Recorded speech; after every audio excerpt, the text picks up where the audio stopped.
Our state has some incredible problems. My name is Lynn Hinderaker. I'm here to talk about that with you and talk about the trends that have shaped this state and dragged us in one direction or another. We're not really we're not realizing the dream we had way back in the early 2000s or even around 2008 or 9 or 10.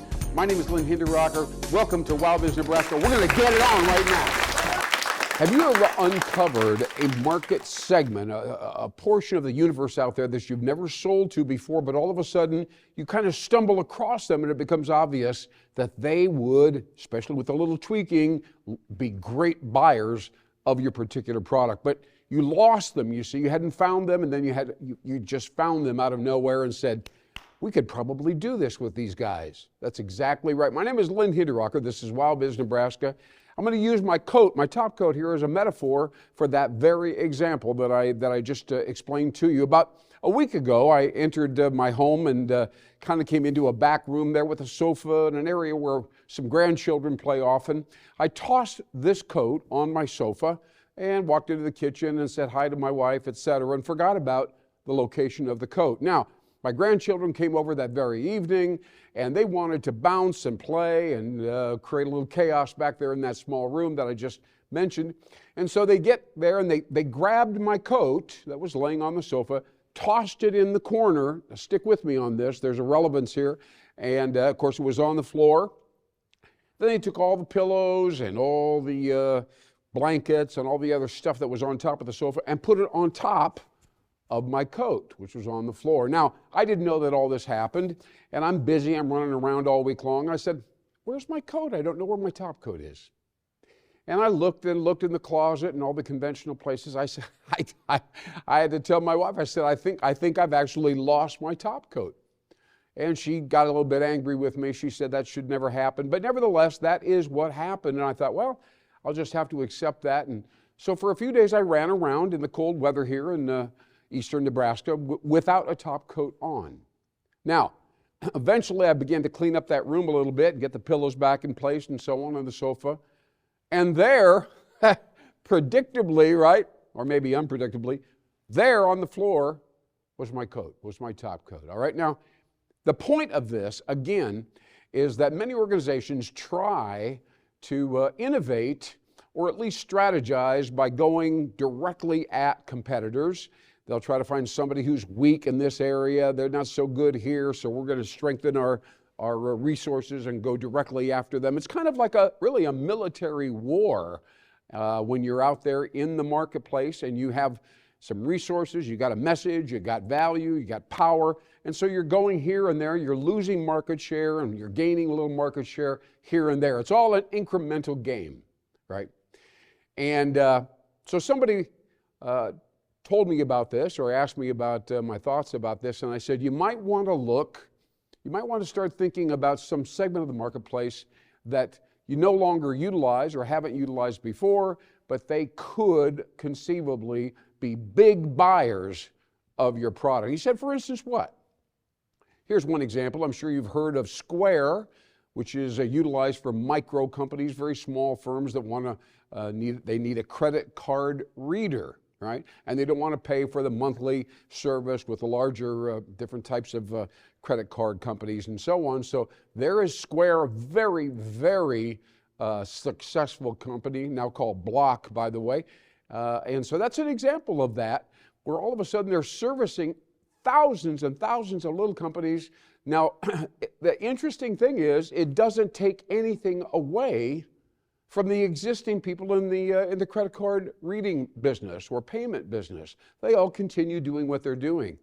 So this is a very interesting thing. It really is not a share of market thing at all. We just discovered a whole bunch of little companies that need that service, and that is a fascinating. Here's another one. It's a crazy example, but I'll bring it up to you right away, and that is Halloween. I don't know if you've noticed this, but pets are wearing Halloween costumes. Did you know that? I've seen dogs and all kinds of animals, and they're wearing cute, clever little Halloween costumes.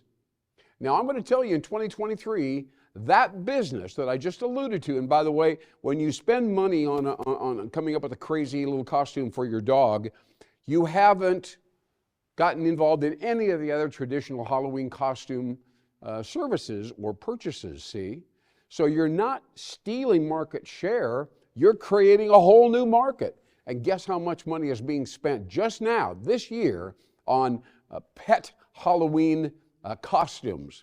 You're not going to believe this number, just a little under $500 million spent on dogs and cats and other pets with little Halloween costumes. It's an amazing thing, but it's a great example of discovering and utilizing something that wasn't there before and is there now. So that's a very interesting idea. People say, gee, how do we make some money now? What strategy should we have? They think they're going to go after a competitor. You may not have to do that. You may be able to uncover opportunity elsewhere. Okay, so again, my name is Lynn Hinderaker. This is WowBiz Nebraska. Thank you for joining us. By the way, we're going to switch quickly here. Got two things I want to share with you here before we get into our sponsorship. You may have read recently in the Nebraska Examiner about the brain drain situation here in Nebraska. You know that WowBiz Nebraska has talked about that very issue many, many times since 2018. Over 100 different shows, many of them about or alluding to brain drain here in Nebraska. Now, I'm going to show you an image right now. It's called Nebraska Past and Future. And if I were a young person who just graduated with a bachelor degree, they're thinking about where they should live and work. Here you see two images. The one on the left, these are, of course, beautiful leaves, kind of all piled up on top of each other, kind of an interesting abstract image. And then right next to it, a very bright and bold digital color image. And a lot of these young folks, young professionals, we'll call them right now, and I'm going to explain more later on, they will tell you that they want what is on the right as you take a look at that, the colors, and they don't want, and their notion of the good life is not this image right here. Even though I would say, by the way, that's a beautiful abstract image, but it's not symbolically, again, just like my coat, it's not what they are looking for. And as a result of that, brain drain has gotten worse. In 2023, about 4,600, I think I'm very close to that, have left the state for jobs out of the state. Just the previous year, 2022, I think it was 44, maybe 4,500. So it's increasing in its problematic nature and impact on our economy. And we think we have a solution for that. Stick around for the back end of this particular show. Now, I'm also going to talk to you about something that came out in the Wall Street Journal this particular week. It's a very pertinent and a broad subject. The name of the topic, the name of this article, which I'm going to briefly reference a couple different times, is How Design Has to Change in a Post-Pandemic Workplace. How design has to change in a post-pandemic workplace. It's a lengthy article. You can see lots and lots of text and, of course, some beautiful graphics. But there's some very interesting things here. Now, let me explain why this is a big deal. Right now, in many office buildings, either in West Omaha or even downtown, the occupancy rate is pretty low. Could be as low as 30%, 40%, and maybe a little bit higher, depending. But the key issue there is much of the building is empty, of course, and of course, there's no tenants, and so there's no cash flow flowing from the tenants to the landlord or the property management team, whatever they are. And so it's a real serious problem. And of course, bankers have lent millions of dollars to commercial real estate developers to build these office buildings that are now sitting, again, I don't want to say completely empty, but in many cases, quite empty or close to it. Now, a lot of things have been discussed about what do we do with this? Do we tear them down? Oh my goodness. How about if we use them for affordable housing? Well, that's a possibility, although it could be very expensive to change the design and some of the interior stuff and so on. So that's something that can be thought about. But there's another angle, which is what if we really redesign the interiors of these office spaces and really made them much, much better and something that people would really enjoy going to work and it'd be really unique and so on. Now, that's what this article is about. what would the ideal office look like, and how cool would it have to be, basically, in order to get people to come back, give up remote working, or at least move into that hybrid mode and come back to the office on a regular basis. So some very interesting strategic ideas here, something very conceptual in a way, but really exciting. I want to say this. What makes this adjustment? Now they're talking about changing the office design. What makes this adjustment successful is the anticipation of the unexpected. Think about that. Seeing the community step inside our doors and develop new connections. Now think about that. If you're a seminar leader, or you like to attend workshops and so on, but maybe the last couple of years you just do Zoom and see if you like it, and you don't show up and so on. This is a very interesting message for you, whether it's an office or even going to some type of mixer. Now, creativity is the key. I'm going to wrap up our first half of our show by quoting this, and then we'll get on to the next portion of our program here at WowBiz Nebraska. They're talking about making the offices creative and exciting. Creativity is further fueled by vibrant, full-height artist murals, wow, and soft music plays across the full space. The mixing of the traditional and familiar work environments, what we've already seen when we go to the office, with the artist spaces that creates a visual atmosphere that celebrates the overlap of functions to make the overall experience much more than a traditional office space. Did you hear what they said there? Traditional mixed with abstract, creative, giant murals, really interesting and unusual, mixed with traditional elements. Think about that now. I consider that eclectic. That would be the key word. And this is why a lot of office owners and business owners are struggling right now, because they don't realize the importance of what I just shared with you right now, having to do with design.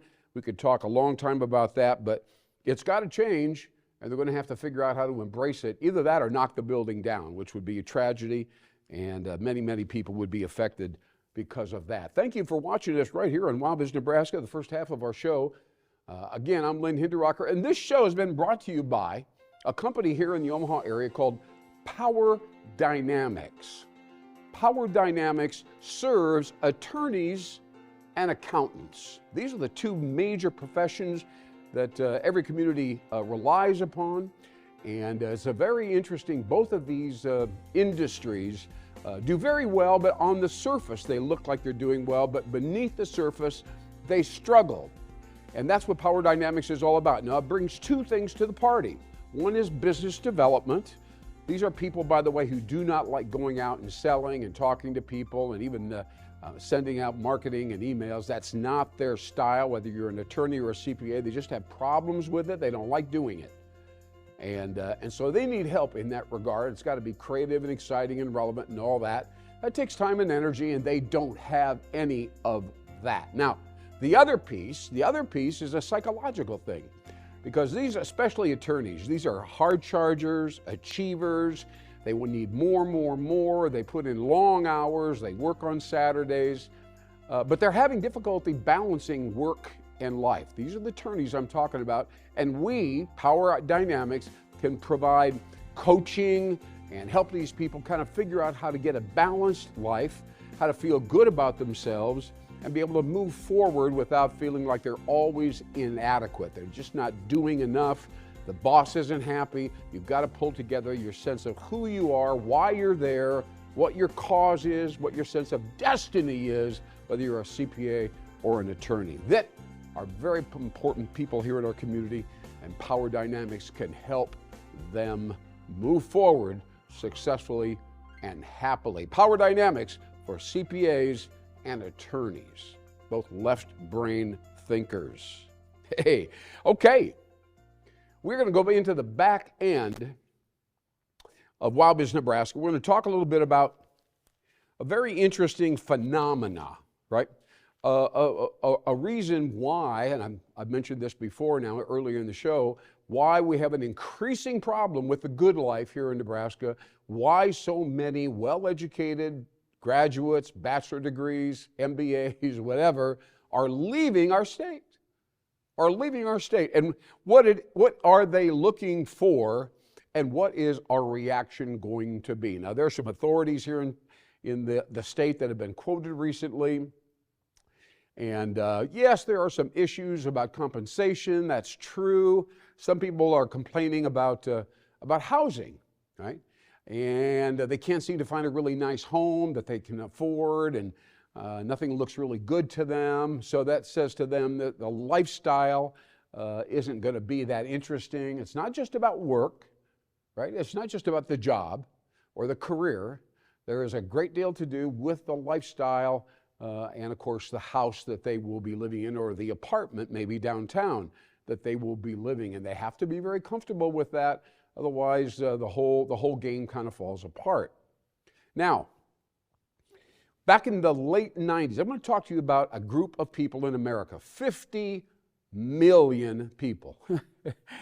50 million people, it's a lot of people, you can't ignore them, are influencing our society in a positive way, but in a slightly different way. They were discovered originally by a gentleman named Paul Ray in the late 90s and the early 2000s, and they were labeled at that time cultural creatives, right? Cultural creatives, and very well, educated, and again, looking for a place to go. They want to bring their family and so on and so forth, and they want to be able to find people that they can relate to, and obviously a great career that pays well and so on. But there's so much more to this selection, and it seems like many of us are ignoring we take care of the basics. Well, here's a house over here, and we'll pay you well, and here's insurance, and there we go. Yeah, everything's good. You should be able to buy that, right? And it doesn't go down like that with these particular people. Now, these people, I'm going to go back to the 90s. I'm going to try to keep this quick here, but this is what has happened. In the 90s, there was a realization that life may not be just a matter of material things, getting a lot of stuff, being recognized as the greatest, achieving, blah, blah, blah, acquiring things, right? Up until that point, that was kind of where people were at, but there was a disillusionment in our society, in our culture. It began in the 90s. It was a little difficult to explain. Then came 9/11. There was a huge notion that this is it. It's symbolic of how our world is changing, and we need to change, and we don't want to be the same way, and we want to have a job that we really love and feel good about, that has higher purpose. You see, these people here that I'm talking about, and they're very relevant to the future of Nebraska, there's a whole bunch of things. If you're in marketing, you've got to know what your target audience likes, right? But we ignore what I'm sharing with you right now. And by the way, this has been documented. The research is deep and detailed. But these are people that care about sustainability. They care about the greater good, right? They care about self-actualization. They actually want to put time and energy into becoming the person that they are capable of being. And they spend a lot of time thinking about who am I and what am I here for? What is my sense of, what is my calling, right? Not how much money can I make next quarter. What is my calling? What do I stand for? What do I believe in? What am I passing along? Some of them, in fact, a great deal of them, are into what you would call spiritual psychology. Now, that means they're deeply spiritual, by the way, but not necessarily going to church, but they have a deep spiritual orientation. They're very interested in that particular topic. So this is a completely different group of people that a lot of the leaders and salespeople and so on, marketers, they don't really understand these people. And by the way, they buy things, they're motivated, they do well. Actually, they make a lot of money comparatively. So you've got to learn about the cultural creatives. Now, we've renamed the cultural creatives. These are the people we want that are influencing America. We want them to come into Nebraska and stay here. We've renamed them urban naturals. I'm going to say that word again, urban naturals.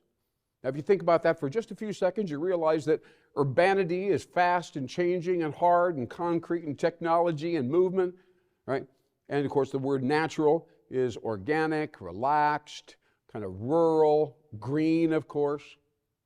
But they are definitely opposites. Now, these people that I've mentioned to you, 50 million of them are, in fact, eclectic. They love pulling opposites together, okay? And they love all the things that I mentioned a little bit earlier. They feel they're part of something that is changing, the country is changing, and certainly there is a sense of, conscious growth, right? A sense they know who they are, they know what they need to become, they have a vision, they have a dream for themselves and so on, regardless of what's going on or whether it fits into a conventional routine or definition of a job. A lot of them have an entrepreneurial streak or drive, but not necessarily all of them. So again, bottom line, 50 million people. We need to know what they like, we need to give it to them, and they will come here and stay. And they will make a lot of money and they will pay a lot in taxes. But a lot of the people, in fact, most of the leaders here in the state of Nebraska are not aware of this. They don't really embrace it, although they acknowledge. And by the way, let's talk about eclectic. Let's talk about opposites, right? Urban and natural being opposite. There are many examples of contrast. Things that are like, well, there's this and then there's this. They're opposite, but I really like them. Now, in 1981, this is crazy. In 1981, two scientists in Northern Europe received the Nobel Prize for proving the correlation and the relationship between visual imagery, especially high contrast imagery, and emotion. Positive emotion, by the way. So in other words, if you take a look, this is simplistic, of course, you take a look at a circle, one side is black, one side is white, your eyes immediately go to where those two colors or non-colors come together. As you know, it's called the allocation of attention right there. It actually emits an energetic impulse, goes to the visual cortex of your brain, yes, and as a result, stimulates your visual cortex to release dopamine into your brain. That gives you kind of a mild mood lift or boost. It's a very positive thing. It's not something that's explosive by any means. But think about that for a second. That is absolutely proven. They spent 30 years measuring people looking at certain types of imagery and obviously how their brains, the neuronal system is responding. Now, this is a very important idea because if you are an architect, you're going to want to create buildings that have a facade on the out. If you believe in this, they have it on the outside, they have maybe wood and glass, okay? Something that's organic and synthetic, something that's primal wood right next to metal or steel. The exact opposites now, high contrast, just like the Nobel Prize winning research that I just mentioned. So as a result of that, you can create buildings and even interiors, putting these two opposites together as an part of your design. I'm taking a look at this again, this Wall Street Journal talking about the post-pandemic workplace. That needs to be built into the design concept for any new workplace going forward. We call it urban natural design because it's eclectic, like the very people that we are trying to attract, the very knowledge workers, 50 million of them that we are trying to attract right here in Nebraska. And if you want to update and be much more attractive there in your office design, or really the outside of the building, even landscaping, confers to or confirms this notion of opposites. When they come together, human beings are stimulated in a positive fashion. Boy, do we need that kind of scientific, well, it's called neuroaesthetics, what I just shared with you. So we're now talking about a whole generation of people, knowledge workers, that we'd love to have to come to the state, right? And we're also talking about the kind of design of the buildings, the environment, the community, the neighborhood, the downtown, whatever it is, the offices, that would be attractive to this particular kind of person. Now, this is a very large part of the innovation solution. 91%, you've heard this before in this show, 91% of these people want to work for an employer where innovation is going on. They want to work for an innovative company, new products, new services, new office design, new kinds of leadership, new. That's what these people are looking for, as well as high contrast design. So you now have about 70% of the solution. And I know that there are many officials here in the state of Nebraska that are going to probably roll their eyes and say, oh, no, that couldn't be. But I'm going to take you all the way back to 1981, 30 years of research, show you the design, show you the concept, and just simply take the idea, like any innovation organization would, and apply it in a slightly different context to get the people that we need right here to kind of bump up our sense of who we are, that we're attractive, and by the way, that the good life exists right here, but it may not be what we think the good life is. It's not always nostalgia, sentiment, things from the past, but now with artificial intelligence and all the things that are coming at us, we need to be able to prove, and we did it with this image I just showed you a few minutes ago, that we can absorb and adapt to fast-paced technology, even if that artificial intelligence is 1,000,000 times more intelligent than AI is right now. This is a statistic that applies to 2050. So it's coming at us fast. We need to rethink. One of the official leaders here in the state of Nebraska said, this gives us pause. This is what she said.